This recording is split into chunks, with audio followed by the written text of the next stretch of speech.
zoti Osmani, Trumpi është referuar së martës si dita vendimtare, kur ndër të tjera ka thënë se nëse Irani do të refuzojë paqen, do ta presi epoka e gurit. Çfarë pritet të prodhojë sotmja?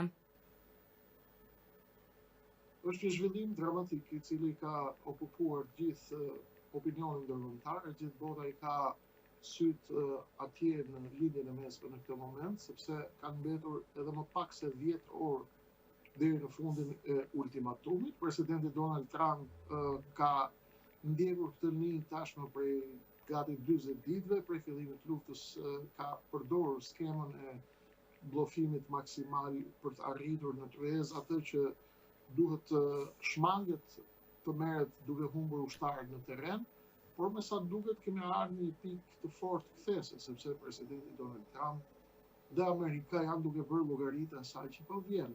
Lufta nuk është vetëm në Iran, vetëm në lindjen e mesme, është një luftë më e madhe botërore, e cila sapo të përfundojë në Iran, do të orientohet drejt detit të Kinës së Jugut, atje ku do të bëhet betejë e ashpër për Tajvanin, do të hapet fronti i Pakistanit, ndoshta fronti i Turqisë, Azia qendrore, Afrika, Europa lindore, ndoshta mund të ronditet edhe Ballkani nga pak në mënyrë të kontrolluar gjithmonë e kështu me radhë. Pra, nuk është vetëm një luftë kundër Iranit. Dhe kjo e bën deklaratën shumë sensitive në këtë moment, e bën shumë të rëndësishme për të kuptuar. Trump është biznesmen dhe njeh format e bllofimit ekstrem për të marrë në tryezë atë që nuk merret në terren. Iranianët kanë edhe më pak se 10 orë kohë për të bërë matjet e tyre të fundit. Ka thënë se do të rafshojë atë që njihet deri më sot si qytetërimi iranian. Ndërkohë, iranianët janë duke u lidhur pas krenarisë së tyre të shpuarës, qytetërim 5000 vjeçar, i cili ka thyer shumë perandori, nga mongolët tek perandoritë e tjera më të egra të historisë së planetit. A do të shkojmë në një situatë të rrezikshme apo jo? Shpresoj që të mos ndodhë, por jemi përballë të gjithë skenarëve. Sepse goditja e Iranit e infrastrukturës energjetike apo të urave, të spitaleve, të energjisë elektrike, të ujit pishëm, nuk do të hedhë vetëm Iranin në erë, por do të hedhë tërë lindjen e mesme në erë. Pasi Irani ka thënë që nuk do të paguajnë vetëm ne faturën e asaj që do të ndodhë, por do të paguajnë edhe vendet e xhirit. Ndërkohë vendet e xhirit para pak orësh kanë bërë thirrje që të hapin puse për të pirë ujë, sepse nëse goditet infrastruktura e ujit, vendet e xhirit edhe 2-3 ditë ujë kanë mbetur, ujë pishëm, sepse bazohen tek stacionet që kthejnë ujin e detit e kthejnë ujë të pishëm. Nëse ato goditen, shkojmë në katastrofë. Nëse nafta goditet, shkojmë në katastrofë.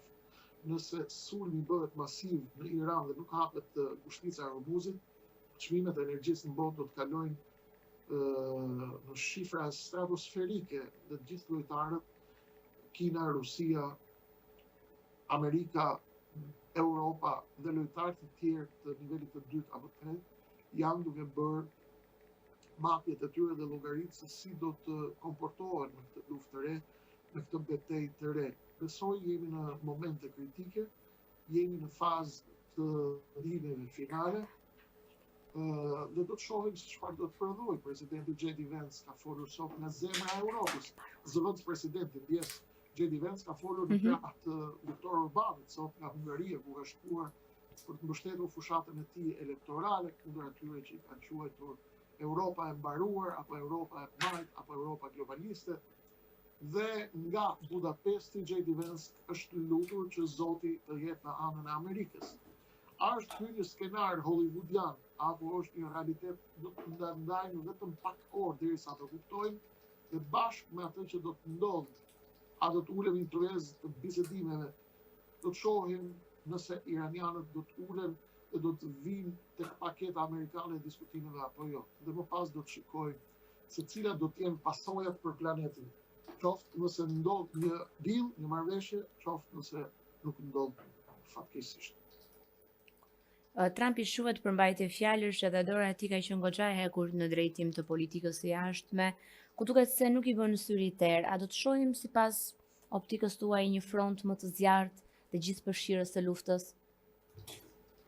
Ju lutem përsëritë pak pyetjen sepse është zëri ujit. Më dëgjon tani? Po, Okej. Trumpi shuhet për mbajtje fjalësh dhe dora e tij ka qenë goxha e hekur në drejtim të politikës së jashtme, ku duket se nuk i bën syri ter. Tani në optikën tuaj a do të shohim një front më të zjarrt dhe gjithëpërfshirës të luftës? jo deri tani ka ndodhur e kundërta asaj që ju tha. Deri tani nuk e ka mbajtur fjalën. Sepse ka kërcënuar mbi 12 herë në 40 ditë. Dhe ka shtyr afatin. Është pjesë e strategjisë së tij për të fituar në kryes atë që nuk mund të merret në terren. Pa diskutim, presidenti Trump është unusual, është i pazakont, është i paparashikueshëm, është i pa lexueshëm, është i lëvizshëm, i pa kuptueshëm, shkakton tension, shkakton mjegull, shkakton paqartësi, shkakton presion, që deri tani kanë qenë në kuadër dhe të përpjekjeve të tij për të kontrolluar bursat. Prej fillimit të luftës dhe deri tani, 6-7 kërcënimet e Trumpit dhe ultimatumet e vendosura prej tij kanë lëvizur bursën 7 herë në tregjet ndërkombëtare dhe janë fituar nga $500 miliard vetëm me deklaratat e Trumpit. Prej gjithë atyre të cilët kanë pasur informacion si do të lëviz Wall Street, si do të lëvizin bursat ndërkombëtare. Pra, par nga strategjia që ka zgjidhur deri tani, Trumpi nuk e ka mbajtur fjalën, sepse ka patur strategji që të mos e mbaj fjalën. Do të shkoj sonte në ekzekutimin e premtimit të tij, këtë do ta mbetet për tu parë, ka dhe disa orë. Po, Trumpi është i pazakont si president, do të hyjë në histori nga dera e lavdis, do të shënoj perandorinë e tij të madhe, deri tani nuk ka arritur ta bëjë këtë, sepse çfarë ka përballë nuk është vetëm Irani, por është diçka shumë më e madhe se Irani. Është Kina, është Rusia, është Korea e Veriut dhe ne jemi në një botë shumë polare. Bota unipolare ka përfunduar. Leadershipi absolut i planetit në Amerika tashmë ka përfunduar. Amerika do të ulet në tërëz me kinezët, me rusët dhe me britanikët për të prodhuar rendin e ri botëror. Pra, mbetet për tu parë se çfarë do të bëjë. Deri tani ka bërë goditje nga ajri. Deri tani ka bërë bombardime nga ajri, sepse e ka të pamundur. Regjimi nuk ndryshon me bombardime nga ajri. Këtë ka thënë gjithë ekspertët e botës. A do të shkojë me trupa në terren apo jo? Është tepër e rrezikshme. Por a mund të marrë Trumpi një vendim të rrezikshëm? Do ta shohim. Kjo mbetet pas pak orëve. Vetëm me bombardime nga ajri, regjimi nuk ndryshon. Do të kemi një Iran të dobësuar, të shpartalluar, i cili do të përjetojë vite të gjata krize, si modeli i Sirisë së Asadit, pa qeveri centralizuar, pa institucione, pa infrastrukturë, por do të jetë një shkatërim afatgjat, jo shkatërim me buton, siç ka thënë Trumpi sot. A mund të shkaktoj Norës në vijim një përshkallëzim të saj qoftë edhe gjeografik? Në shkuptim përshkallëzim gjeografik. Të luftës, pra të përhapet edhe në territore të tjera. Lufta do të jetë e kontrolluar në lindjen e mesme. Në qoftë se del nga kontrolli lindja e mesme, e gjithë bota do të jetë e përfshirë në luftë për arsye se do të rënditen tregjet e energjisë. Gjithë bota është energji, gjithë bota luhet nga paraja, gjithë bota luan me tregtin, kontrolli i energjisë, kontrolli i rrugëve transportit, kontrolli i çmimeve të naftës dhe të gazit do të diktoj pasapanën e ardhshme, në qoftë se situata del nga kontrolli, nga Irani, dhe Irani e hedh ngushticën në erë, apo hedh vendet e gjirit në erë, apo nuk rrëzohet ashtu siç thot Trump, me rrëzim apokaliptik, nuk ka ndryshuar asgjë në ngushticën e Hormuzit, që do të thotë çmimet e naftës do të shkojnë $250 deri në $500 për fuqi nafte. Dhe ky është një presion të cilin presidenti Trump e synon tani për të shkaktuar presion maksimalist mbi pjesën tjetër të botës e cila e refuzon diktatin e Trumpit në të gjithë botën. nuk ka vetëm një palë, ka disa palë në një botë të re, shumë polare, të gjitha palët duan llokmën e tyre të baklavas. Askush nuk do të pranoj që të dalë nga tava pa marrë llokmën e vet baklavas. Tani, a do të marrin baklavan në zemër të tepsisë, apo do marrin ato cepat e tepsisë që i jep mami zakonisht para se të vinë i ri, do ta shohim sepse do të matet kush e ka fuqinë më të madhe. Por nuk del njëri nga tava pa copën e vet baklavas. Trump nuk ka kushtyer as NATO-n, ku ka thënë ndër të tjera që është i zhgënjur me të, për nga mënyra se si konflikti me Iranin ka lënë një gjurmë në NATO që nuk do të zhduket kurrë. Dhe në fakt ky anatemim që i bën presidenti i NATO-s nuk është hera e parë. A janë këto insinuatat e para sa për ta shkrirë këtë organizim ushtarak? Duhet keni parasysh ju dhe dëgjuesit tuaj të nderuar. Kur themi NATO, kemi thënë Amerika. Dhe kur themi dalje nga NATO, kemi thënë dalje e Amerikës nga Amerika. NATO është Amerika. Bifteku i NATO-s është Amerika. Pjesa tjetër e vendeve janë të gjitha mezeje, janë të gjitha dekor. Amerika është NATO-ja. Trump nëse tërhiqet nga NATO-ja, do të thotë do të ndahet me partnerët e tij në Europë dhe do të krijojë një sistem ndërkombëtar të ndryshëm nga ai që ka qenë deri më sot. Kjo do të thotë kërcënimet e Trumpit.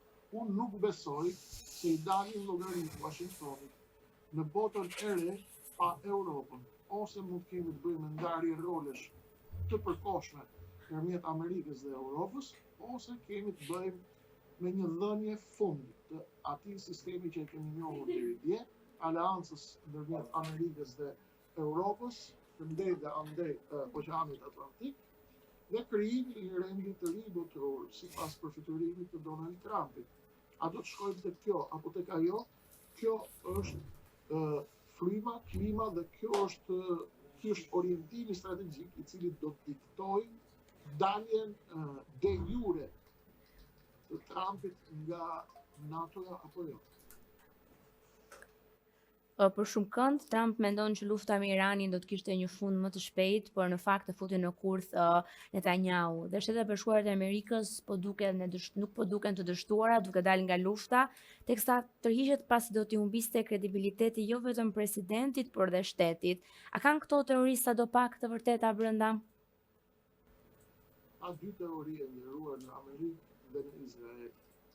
Teoria e parë thotë që Benjamin Netanyahu është ai i cili e futi Trumpin në kurth dhe më pas e tërhoqi në një luftë tek e cila apo për të cilën Trump nuk ishte gati, dhe kjo për arsye të dështimit të Mossadit, shërbimit të inteligjencës izraelite, apo shërbimit të inteligjencës së jashtme izraelite, që është Mossadi, i cili dështoi së parashikuari rënien e regjimit të Iranit. Pasi në Izrael thanë se ka parashikuar Mossadi izraelit që me njëherë pasi vritet të lideri Khamenei dhe rrjeshti i parë i drejtuesve të revolucionit të Iranit apo të gardës revolucionit do të binte regjimi një lloj si në Venezuela, siç ndodhi me rastin e Maduros.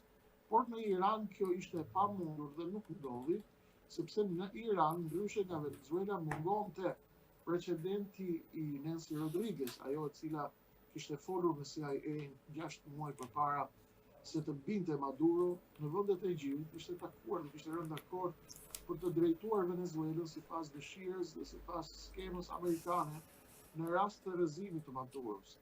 Ndërsa në Iran kjo skemë ishte pa realizueshme, dhe edhe pse Mossadi kishte premtuar Iranit se atyre izraelitëve, pra Mossadi kishte premtuar Benjamin Netanyahus dhe Trumpit që me njëherë sa po të goditet koka e regjimit do të bjerë sistemi. Kjo nuk ndodhi në Iran, dhe erdhi momenti në cilin Trump tha, nuk kam me këtë flas në Iran, nuk kam me këtë bëj deal, nuk kam me këtë bëj marrëveshje, sepse janë vrarë të gjithë, janë vdekur të gjithë. Ndërsa në daljen e fundit që kanë hedhur për shtypin ndërkombëtar, mediat perse kanë nxjerrë Mojtaba Khamenei, liderin e ri, djalin e Khameneit, i cili është në krye sot të Iranit, duke hyrë në një sallë në të cilën gjendet stacioni bërthamor i Dejmonës të Izraelit. Shka është kërcënim maksimalist i Iranit për goditur centralin bërthamor të Izraelit të Dejmonës në rast se Amerika do të dasë dhe do të bëj sulmin e tij. Kjo është njëra anë e medaljes. Një anë tjetër e medaljes në Washington është e vendimit se të gjitha teoritë që lidhen me implikimin e Amerikës për arsyet e Netanyahus janë të pavërteta, të paqëndrueshme dhe të palogjikshme, sepse kjo është një luftë që drejton Amerika, është një luftë që komandon Amerika, është një luftë vendimet e cilës merren në Pentagon dhe ritmi i luftës i kësaj violine, kompozitori, shkruajsi i fjalëve, ai që përcakton minutën, strategjinë dhe skemën e veprimit është vetëm Amerika. Dhe Izraeli është një bashkëpunëtor dhe një instrument i cili lëviz të lehtë. Por nuk është 100% e vërtetë që kemi të bëjmë një manipulim. Nuk mundet të manipulohet Amerika nga Izraeli. Ka shumë teori që thonë që Amerika e gjitha drejtohet nga lobi qifut, apo nga lobi izraelit, apo që gjithë shka në Amerikë e vendos Izraeli. Kjo është, për mendimin tim, është një gjykim shumë sipërfaqësor, i cekët, i pavënd, sepse bëhet për arsye të ngarkesave tjera. Historia na ka treguar të ndryshme. Mjafton shkojnë në koalicionin e madh botëror kundër Saddam Husseinit në fillim të viteve 90 dhe të shohim se si amerikanët i ndaluan izraelitët të kthejnë përgjigje ndaj Saddam Husseinit. Saddam Husseini goditi me raketa Scud zemrën e Tel Avivit dhe të Haifës. I ktheu në qytete fantazmash Saddam Hussein në fillim të viteve 90. Dhe Izraeli mori urdhra të prerë nga Washingtoni në mënyrë që të mos i kthej përgjigje Saddam Husseinit dhe nuk ktheu përgjigje Izraelit. Këto janë fakte historike. Tani këta që flasin për histori që gjithçka në Amerikë e drejtojnë qifutët, e drejtojnë Izraeli, po, Izraeli ka ndikim të madh në Amerikë. Po, Izraeli ka lobin më të fuqishëm në Amerikë, e vërtet. Izraeli ndikon në zgjedhjen e senatorëve dhe kongresmenëve, shumë e vërtet. Izraeli komandon Amerikën, është një rreme pastër. Këtë nuk e them unë. Këtë thot historia. Saddam Husseini ky është vetëm një nga rastet. Saddam Husseini donte që koalicioni ndërkombëtar fillim viteve 90 të futeshin sherr me njëri tjetrin. Ishte koalicioni më i madh që u bë ndërmjet Amerikës, Europës dhe Arabëve vet kundër Saddam Huseinit. Dhe ai nisi raketat Scud për në Haifa dhe në Tel Aviv. Amerika i tha Izraelit nuk guxoni me i kthy përgjigje tani Saddamit, të kështu ndodhi. Pra, këto janë dy teoritë kryesore sot që qarkullojnë në Washington lidhur me pyetjen tuaj të fundit.